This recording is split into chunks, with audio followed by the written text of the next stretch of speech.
Ngayong taon, hindi lang ganda ang ipinapakita ng mga kandidata ng Miss World Philippines 2026, kundi pati ang malasakit sa kapwa. Sa pangunguna ng aktor na si Enzo Pineda, nagtipon ng mga delegado sa Quezon City para isabuhay ang kanilang beauty with a purpose na sa pamamagitan ng isang espesyal na charity at community outreach event. Ang detalye ihahatid sa atin ni Janelle Llanes. Ipinakita ang diwa ng Beauty with a Purpose ng Miss World Philippines nang magsagawa ng isang espesyal na charity at community outreach event ang mga kandidata ng Miss World Philippines 2026 sa Quezon City na pinangunahan ng aktor at host na si Enzo Pineda.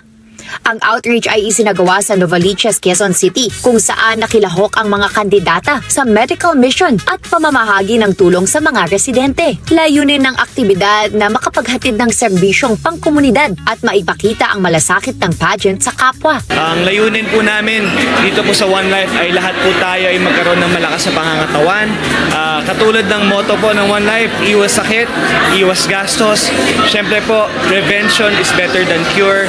Kay bata o matanda, kaya nandito po kami para po ipakita at paalam sa ating mga kabataan na regardless of the age, kailangan nagpapacheck up po tayo para makita po natin ang kondisyon ng ating katawan.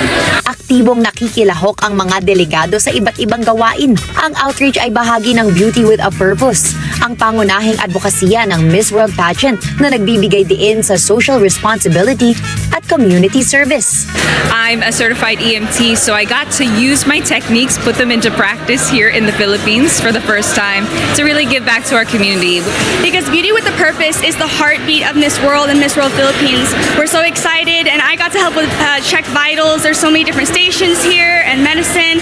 We just started with the vital statistics, we have registrations, and you also have urinalysis and ECG, which is so amazing. To make sure that prevention is always better than cure. Ang Miss World Philippines ay patuloy na nagsusulong ng malasakit at aksyon para sa komunidad na pinapakita na ang kagandahan ay higit pa sa panlabas. Ito rin ay nasa paggawa ng mabuti para sa kapwa. Janelle Llanes para sa Mata ng Agila. Matatag, matapang, matapat.